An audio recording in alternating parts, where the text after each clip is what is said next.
The views and opinions expressed by the guest author or speaker during this live session are their own and do not necessarily reflect the views of Reader's Magnet. The content shared is for informational purposes only and does not constitute endorsement or promotion of any particular belief, ideology, or product. Hello, authors, Hello, book lovers, and storytellers. Welcome to another awesome day here at RM Hive, and you're tuning in to Reader's Magnet featured author interview. I'm your host, Revan, and today's guest has spent decades working behind the scenes of systems we all depend on, while also standing in front and center, helping others find their voice. So, from shaping aviation safety to leading in the world of communication and technology, his journey reflects a deep commitment to excellence and service. And along the way, he discovered that the greatest progress often comes through challenge. His writing is rooted in lived experience, exploring resilience, faith, and the strength found in community and determination. With a passion for mentorship and storytelling, he shares lessons forged through struggles and growth, offering encouragement to anyone navigating their own hard seasons. Please help me welcome the author of Progress Through Struggle, Henry R. Leggett. Hi, Henry. Thank you for Hi, joining us Henry. Thank you for today. How joining are us you? today. How are you? Thank you very much, and I'm glad to be here. Yes. So, by the way, Henry, you were part of the Festival of Storytellers. So, how was your experience there so far? The experience has been excellent so far. Excellent experience. I've been able to talk about some of the parts of the book and talk about some of the pages in the book and everything. So it's been Mm, very good. yes. So, your book, Progress Through Struggle, nice title and cover, by the way. This is the cover for all our viewers out there. So, can you share a snapshot of your childhood in Kemper and Lauderdale counties and how your family story framed your early understanding of struggle? Yes.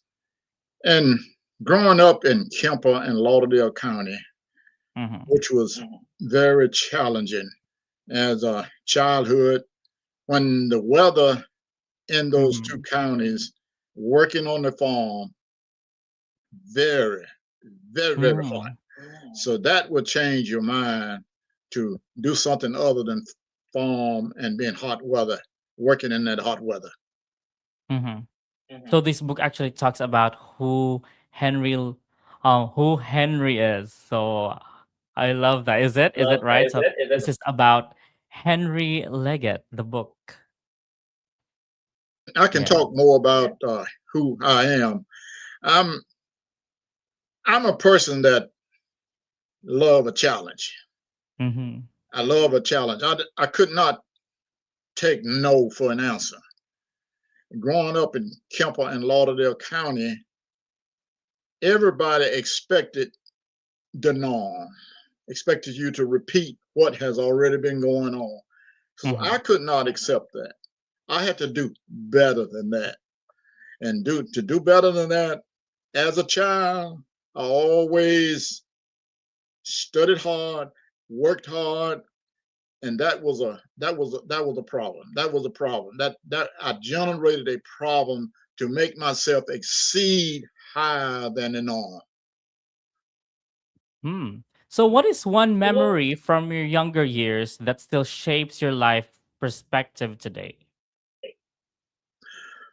One memory that I can say during my younger years was working on the farm. Mm-hmm. My father always took a magazine, said The Progressive Farmer, and it was printed in Birmingham, Alabama. In that book, in that magazine rather, Mm-hmm. was a circuit that had earphones, Mm-hmm. a diode, and a wire for an antenna. I didn't know a wire for an antenna. All I knew that the instruction in that book says that if you connect this together, you should be able to hear a radio station. I didn't know FM, AM, or what. I know that they were saying that you should be able to hear a radio station. So I didn't know what the diode was. So I went with my mother and my brother. We went to town, to Meridian, Mississippi, and I saw a electronic supply store. And I went in there and asked that gentleman about this diode, which is 1N213.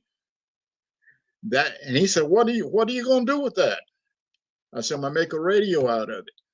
And he said, where did you find that from? I said, I found it in the Progressive Farmer. He said, they don't tell you the truth in there. And he said he didn't have the diode. So I walked out of there feeling sad because I wanted that diode. So let's fast forward this a little bit. When I got in the military, I made that same circuit. Well, I went to Augusta, Georgia. I was stationed at Port Gordon, Georgia. I went to Augusta, Georgia, and I got that diode, and I put that circuit together, and I heard a radio station. I said, that's what that guy didn't want me to see. He didn't want me to learn that, but I have learned it. Excuse me, That's all. just a minute. Let me Live interview. go back. Okay. Okay, I really love how you share your childhood memories out there. So I know a lot of people is actually going to be can relate to it. So I can see that you've actually used that experience when you were a child using creating the circuit, but some people don't want you to do that. But you've actually used that experience when you were in the army, right? And I believe when you first heard that radio station, it's like, wow, there's like ding, and it's like it excites. And I love how you tell that part of your story as well. So yeah, Can I get the phone call? sure, go ahead.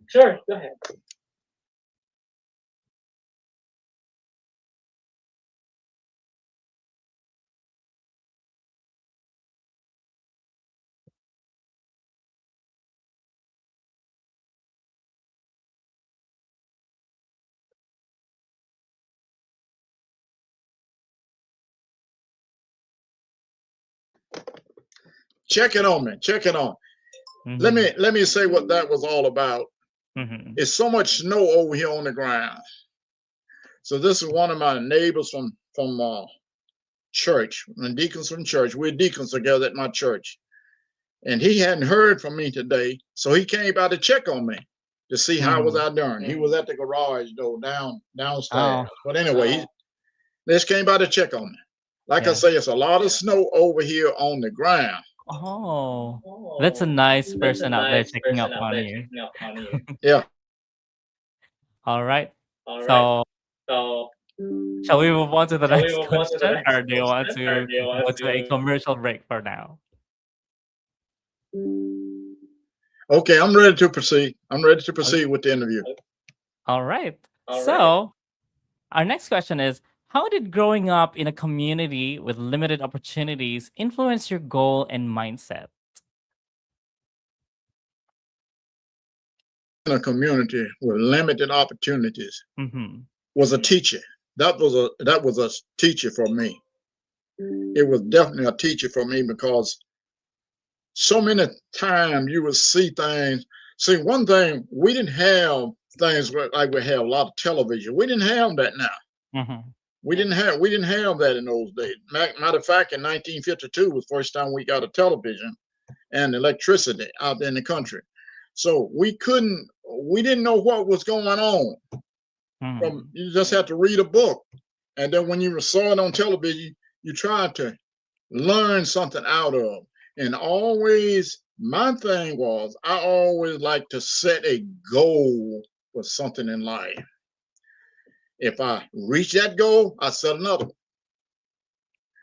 And I depend heavily up on the scriptures in the Bible Mm-hmm. because I am a deacon in my church and I go to church very often. I didn't go Sunday because I couldn't get to church Sunday because the snow was on the ground. And the gentleman just called me. He hadn't checked he hadn't seen me, so he was coming to check and see how am I doing. That's because that's the way people's when you interlace with people like that in church, and that's where I grew up, interlacing with people, checking on other people to see how you doing. And that rubbed off on me now today. I check on people. I love how you grew up in that community as well, because I can relate to that as well. So back in my place, like I came from a small town, and the people are like that as well. So I'm happy that um you have experienced that, which is from the 50s, right? And I'm from the 90s, and coming from a small town in the 90s, and the people there actually are still in the 80s. And people are like that as well. And that night, I'm so excited that this is in the book as well. And going back to the book, it's called Progress Through Struggle. I actually love the title because it already tells a story. So, what inspired this title of the book, and why is the idea of progress through struggle central to your life story? You know, uh, I thought of that years ago.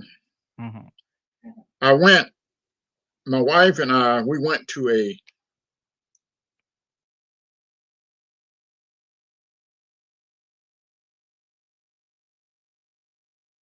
Christ carried his own cross Mhm. to be nailed on it. And so, you know, I say, I don't declare myself as good as Jesus Christ, but he is carrying his own cross. He is struggling. He's getting up. He's carrying that cross, and he's going to be nailed to his cross. Mhm. And so that's how I came. One of the reasons I came up with the title, Progress Through Struggle. Because, see, my life as growing up as a young lad in Mississippi, East Central Mississippi, in Campbell Springs community, has been a progress. I carried, done good, and I fall back. Done good, Mhm. I fall back. So that's the way my life has been. So that's when I chose the title, Progress Through Struggle. Mhm. So, were there moments where struggle felt unbearable, and if so, how did you push through them? Say, say that again. Were there moments where struggle felt unbearable, and if so, how did you push through them? Yes, they felt unbearable, really unbearable. When you Mm. when you be doing something and somebody tell you can't do it, Mhm. and then you say, "Well, I can do that." That's a teacher. That'll teach me how to do something.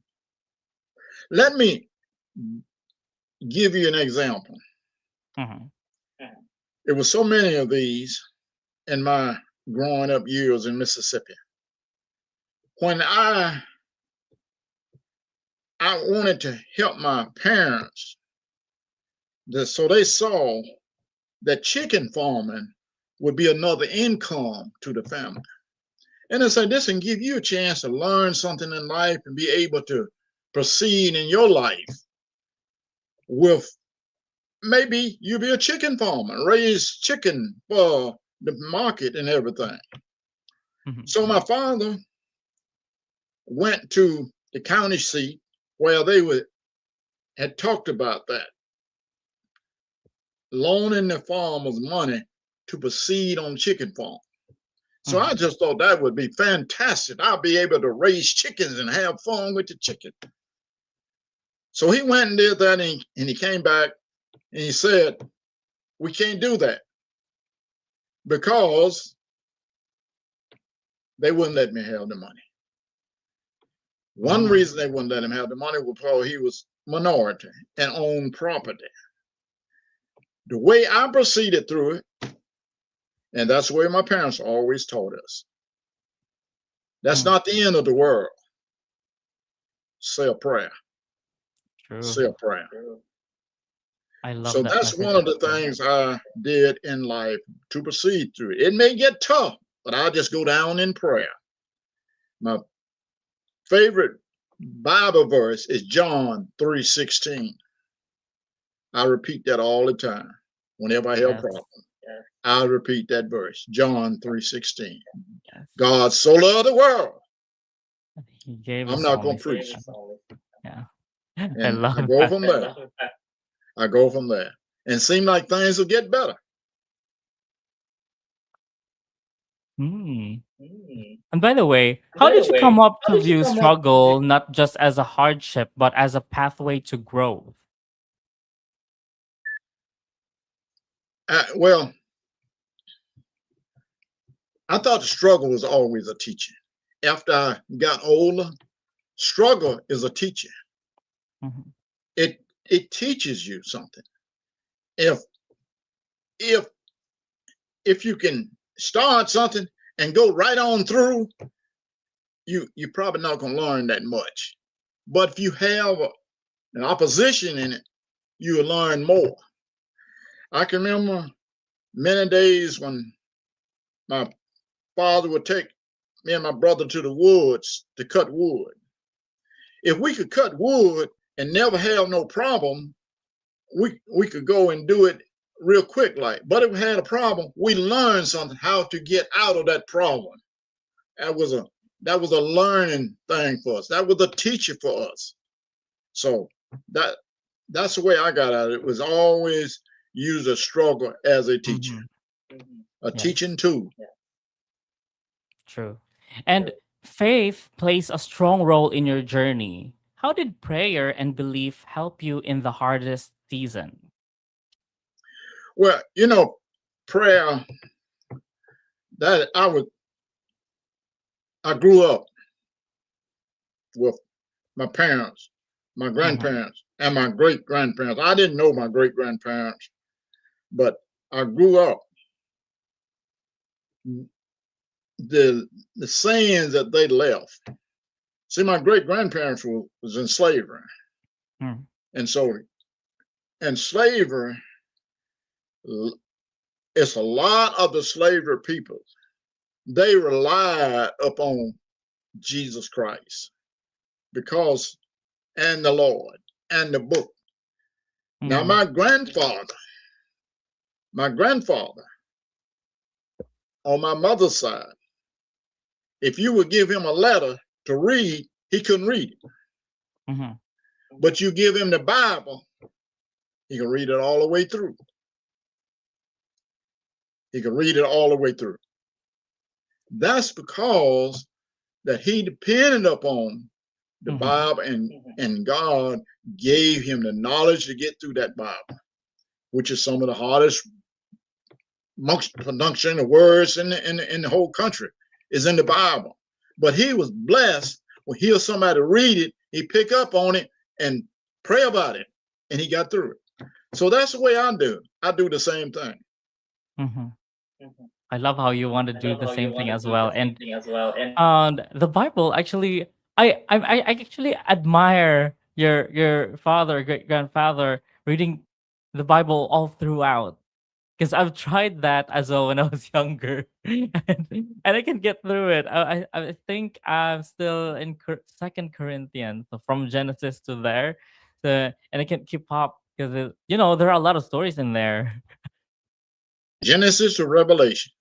Yeah, I love that how you did it. So you have this strong faith in you as well. So did your view of faith change during difficult times, or did it deepen? No, my faith in no, it didn't change. It didn't change. And matter of fact, it got stronger. Got stronger. Faith gets when things happen to me, my faith would get stronger because I would pray and ask God to take care of it, and it got stronger. Mm, It sure did. It got stronger. love that. So from all of this experience, struggling through life, and then here comes the word of God actually helping you to strengthen the faith. So it means that you can actually do everything with God by your side. Love that. give you an incident what happened when I was a boy. I was 12 years old, 11 years old. We lived in the old home, which was made out of the virgin pine from slavery up to that. So my mother went to town just before, just right after Thanksgiving. She went to town. And when she went to town, my dad carried me and my brother out to the forest to cut wood. When we came back, the house was in flames, burning up. People were there getting stuff out of the house. But when they got it out, the fire from that flame was so hot, it burned up everything. The people in the community were so loving people that Sunday when we went to church. They gave us money, clothes, everything. Now, my mother said when she came back from town that day, she said, now, what are we going to do now? We're not going to do anything but trust in the Lord, because we got faith in our Lord. So that's what I can say. That is a lot of faith there to keep us going, that that I'm alive today with faith. And do you think resilience comes more from faith, personal mindset, or both, and why? Both. I think it comes from both. Yes. Yeah. And why? Because Why do you think? It's why, because you have to make them equal. Make them equal. That's why I think it's why. You have to make them equal. I actually love how you put it. You have to make them equal. So through all these experiences, yeah. Nice. So can you talk about specific experiences with segregation or discrimination that that shaped your journey? Yeah, I can talk about that. Well, in the 1950s and the 60s and the middle 60s, growing up in Mississippi, in the community I grew up in, it was only one white family lived in the community. We helped each other in the community. I didn't think about the discrimination until I left and went to high school. And that's when I found out that it was discrimination. To tell you, I'm thinking about the discrimination now in a little small town that we go to stop off, that our address came from. Parents would always carry us there if we didn't go to Meridian. Sometimes you have to go there and pick up grocery and stuff, things that you need. It was one general store and another store across the railroad track. The store across the railroad track had 2 drink bottles. One was a Coca-Cola bottle, Coca-Cola drink bottle. The other one had fruit drinks in it. And on that box with the Coca-Colas for white only, it was pasted on that block. On the one that had fruits on it, for color only. That was discrimination. It is. They was announcing it, saying discrimination. That must have been a hard time for you during that time. It was like, no, the discrimination out there. So, going back to what you said, you had these struggles in life, the discrimination that you had experienced, and growing up in a farm as a farm boy. So, what what did it mean for you to pursue technical training and education despite barriers and discouragement? Well, I tell you, the education that I received as a boy on the farm was not the best of education. It was not the best. I don't know what's going on, but this thing is jumping around. Oh, there it is. It's something. I guess it's going from my cell phone. It's got smaller. But anyway, okay. education in Kemper County. That's where I was at Pullover Consolidated High School. That's where I went to high school. There was 2 high schools in that little small town. One said Pullover Consolidated High School, and that was for the black kids. The one across the street, across the Pullover High School, that was for the white kids. Now, when Bookkind came out to issue books, the books went to the white kids. And the old books that they had went to the black kids.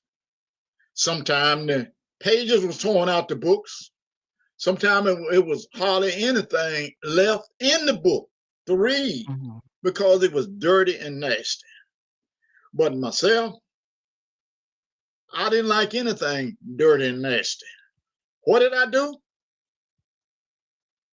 I took brown bags that used to be from the grocery store, wrapped my book so it would look new. To keep from having a dirty, nasty book.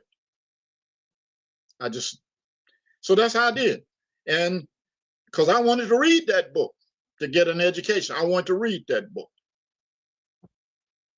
I love how you actually have that idea as well. Like, like transforming this dirty book into something that you want. So you used that brown bag and covered it in the book.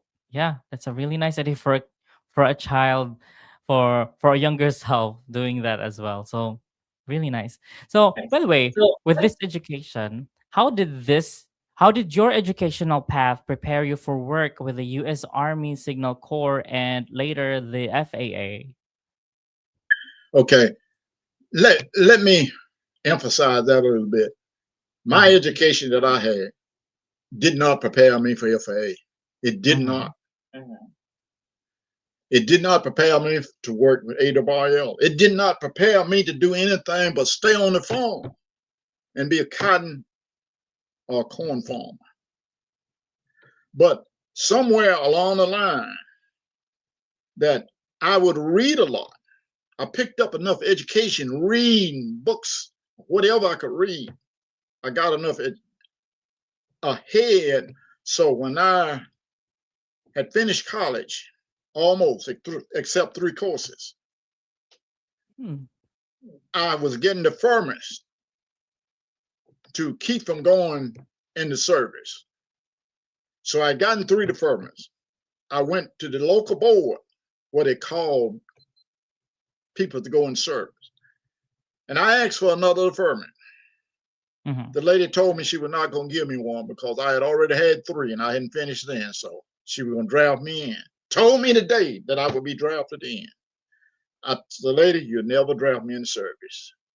Walked out of her office, went to the recruiter's office.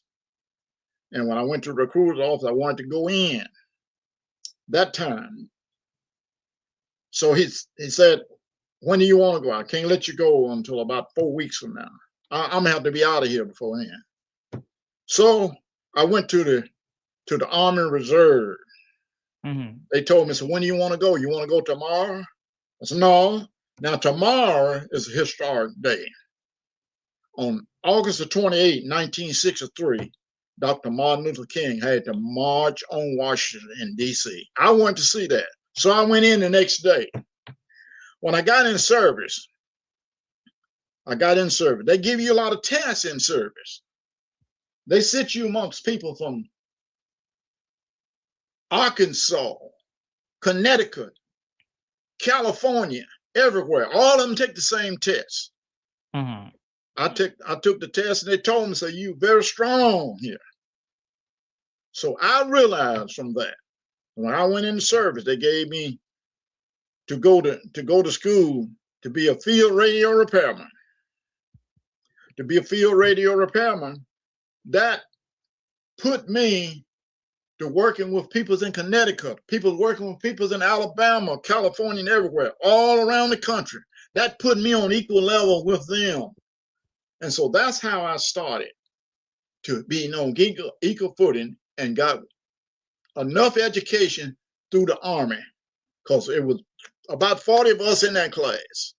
In that first class, I didn't know anything about a radio, but I was studying though. And about 40 of us in the class, I came out number 7 in the class, not knowing anything. And so I continued to stack on that, stack on that, stack on that. So finally I got around to the FAA.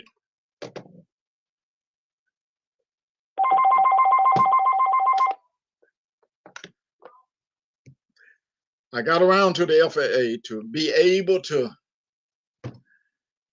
take a test and study and get the school training for the FAA. I remind you that FAA is no cakewalk. That training the FAA give you is tough. It is tough training. It's a challenge, and it was a challenge. That's what I wanted, was a challenge, and I got it.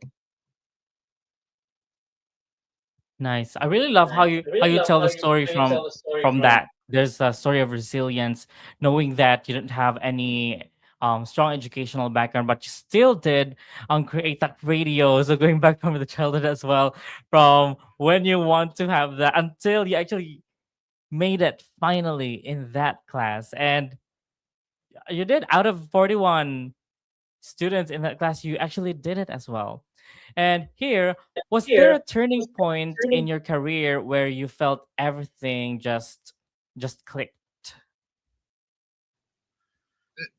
That everything. Say that again. Say that. So that like, was there a turning point in your career where you felt everything clicked? well, yes, yes, and then no. When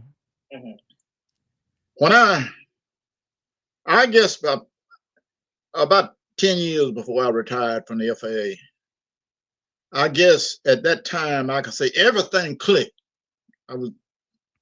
I had been to all of the schools the FAA wanted to send me to, and I was passing the schools. I was making high scoring in the class when I go in there. See, only 14 of us in the class, and I make sometimes the number 2 in the class, number 1 in the class. And at that time in my career, yes, everything was clicking. Everything was clicking. But now, one thing about it, you can't say it was clicking, clicking, clicking. You cannot let your guard down, because they send you back to another school and you got to study hard again. But yes, about that time, I was on equal footing with my counterpart that I was working with. And more than like I was above what the work that we was doing.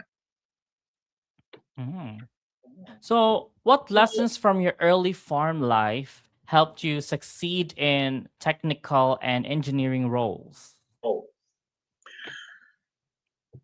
Learning how to work together. Learning how to work together. Togetherness, what on the farm, they teach you how to. You got to trust somebody. If somebody's working with you, you have to be able to trust that person, tell that person what you need them to do, and expect them to do it. That's how the intermingling of FAA and all my training coming up there work together. Trusting people, and they doing what they're supposed to do, and then you can do what you're supposed to do, depending upon other people.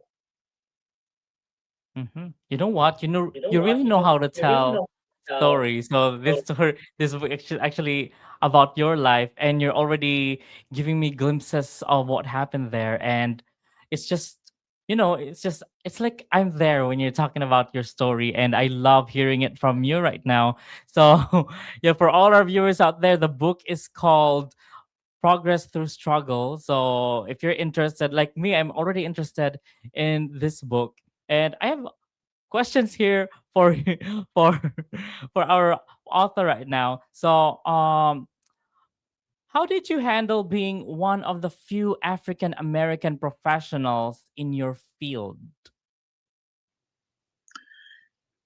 That's a good question. How did I handle it? Hmm. Well, I knew that after I got into electronics, I knew there's going to be a difficult path ahead. I knew that. I knew that was going to be difficult. But let me back up and tell you about one. Then I'll tell you about how did I handle it. And this will also indicate how I handled it. After I had finished college at Mississippi Valley State College, Itta Bena, Mississippi, African American historical Black institution. I went in the military to be an officer in the military. They had offered me to go to officer candidate school twice. They had offered me to be a warrant officer twice. They had offered me the opportunity to come back to Washington, D.C. and join the group that guards the unknown soldier. They had offered me to re-enlist in service and become a non-commissioned officer. Like I say, I finished college, but my grandfather always told me the best job that you'll be able to get would be to get a civil service job. And I knew that I had been in the military and I was working electronics. So I'm gonna try to get a job in electronics in the civil service. So I went to Meridian, Mississippi, 20 miles where I was born and raised. I went into the civil service office and I told this guy, I want to get an application to be able to get civil service, work civil service.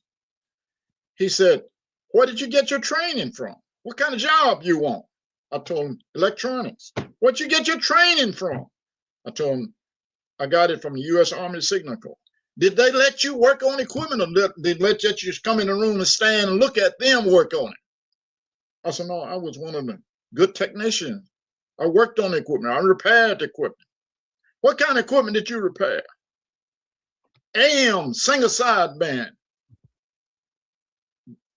double sideband, transmitters, receivers. He said, I'm not going to give you an application. I began to look for the door. And then after he continued to ask me questions, I said, I best get on out of here. And so he said, get out of here. I ran to the door, opened the door, run out in the streets. One of this guy gonna shoot me. But I got down where my brother was working. I went home. I said a prayer for this guy. I said, Lord, he needs help. All I'm doing is just trying to get me a job. I'm not interfering with him. I said John 3:16 and prayed for him. Seemed like every time that happened, things got stronger for me. Because I was trying so hard to succeed in life. I had so many things to turn me down, but I still was trying so hard. And I was praying and I was saying John 16. And my mother and father said, don't worry about it. Just put God first. Just put God first. You get there one day. God will put you in the right place at the right time. And he did. He put me in the job of working for FAA as an electronic technician. Then I went on to become an engineer, electronic engineer. That must have when you were chased by that person, it must have been very scary, right? So we're just there looking for a job, and then that man is doing that to you. So it's a struggle as well. But here you are. You're already here and telling the story with us, and has a message out there. So here, what's one message from your book you truly want everyone listening to remember? I want everyone to remember that in my book, everything is not easy. True. Everything is not hard. when you determine what you're going to be in life, set your goal. If you set the goal, you don't make what you set out on that goal, set another one. Maybe that's not where you need to be in life. Maybe you need to change your career. Look at that. Set another goal. If you don't make that one, set another one. But don't forget to ever not pray and put God first. I know for a fact that that's what got me to work for the FAA over 30 years and the government over 30 years, because I didn't take it up on myself. Say, this is where I want to work. I put God first. And he led me in the right direction. I'm not going to say it was all easy. It was not all easy. It was tough. But I made it. Nice. So what I can actually summarize from that statement is that set a goal. This is for all our viewers as well who are listening. Set a goal and God first. Pray and put God first. And I know Henry is actually remembering John 3:16. It's all throughout this conversation as well. So always remember, guys, put God first, and God, John 3:16. I love this conversation already, Mr. Henry Leggett. And right now, are there themes from your book you'd like to explore more in the future work? Sure. Yeah, it's things in the book that this is the book. And I chose to use this church because that is the first place I can remember was going to church with my grandfather. And so I knew that if I was putting God first, this is one place that I learned that I could come to in that church. And the church is not there now, but I go to church and pray at that church all the time. And I must say this. I must say this. This book, I'm going to say this about this, and I'm going to say something else. This book can be published at Barnes and Nobles, Amazon, and ReadersMagnet. I do have a website, which is www.henryleggettbooks.com. And I have an email address. It's wd4q@bellsouth.net. And I'll say this because I know we're going to be getting pretty close to the end of our interview. And I will say this. I have to share this with everybody. When I was in the military, I know you probably heard of Vietnam conflict in Vietnam. I was in that age group that went to Vietnam, but I didn't go to Vietnam. I went to Germany to work on equipment that radios and cryptographic repair, the equipment that the generals and the president of the United States use. And I had 8 months and 24 days left for my ETS estimated time of service. I came down on levy to go to Vietnam. The tour of duty in Vietnam was 13 months. I had 8 months and 24 days left. And I said, if I go to Vietnam, I'll probably be sent home in a pine box. It came to me to go to the altar. I went to the altar at the chapel in Augsburg, Germany for 10 days. I prayed on the altar every day at noon, praying on that altar. Finally came to me. Senator John Stennis is a senator from Mississippi. write him a letter and tell him. I know that senator didn't have that kind of power, but the Lord gave him that power. He gave him the power to write me back and tell me, you have been pulled from all levees to go to Vietnam. I didn't go to Vietnam because of the Lord. I came out of service. And as I was clearing the post in Augsburg, Germany, it came back and said that the electronic platoon, the whole electronic platoon got bopped off in Vietnam. I'm still here, peoples. I'm still here. That's because I love Jesus.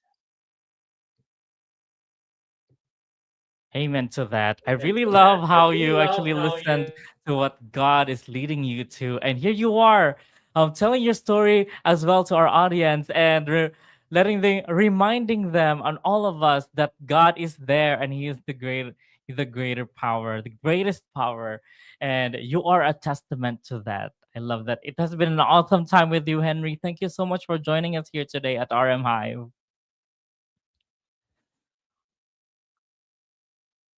Yeah. So, all right. Henry R. Leggette, everybody. Get your copy of Progress Through Struggle on Amazon and Barnes & Noble. And it is also available on his website, www.henryleggettebooks.com. So, guys, let's open the pages and unravel the secrets of your personal odyssey. And I believe that your ink never runs dry. So go tell your story, you storyteller. This is your host, Revan. And as we say it here at Reader's Magnet, we share your story with the world. Bye for now. Stay awesome. Thank you. Stay awesome. Thank you, ReaderMagnet. Thank you.